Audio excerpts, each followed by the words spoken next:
কি হলো আমার টাকার পরিবর্তে কাগজ দিয়েছে চলে গেছে আমার গরু নিয়ে আপনি ভাই ভাই কুরবানি নিয়েও মানুষের আসলে কোনো প্রকার সহানুভূতি নাই। এই ব্যবসায়ীকে দেখুন, কাগজের নোট ধরাই দিয়ে গেছে, বান্ডিলের দুই পাশে দুইটা 1000 টাকার নোট, মাঝখানে সব ওই কালারের। এই হলো সেই টাকার বান্ডিলটি এবং উপরে 1000 টাকার একটি নোট ছিল এবং ভিতরে ছিল খাকি কালারের বিভিন্ন কাগজ। আপনারা দেখতেই পাচ্ছেন, এটা কিন্তু দেখে কাগজ দিছে।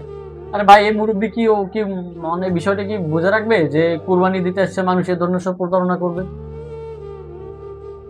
প্রত্যেকটা জায়গায় একই একই অবস্থা, মানে সিন্ডিকেট প্রতারক দিয়ে ভরে আছে দেশটা। কি একটা অবস্থা ভাই! এই লোকটি কি পরিবার নাই? সে 2 টাকা লাভ করার জন্য ব্যবসা করতে আসে নাই কেন ভাই?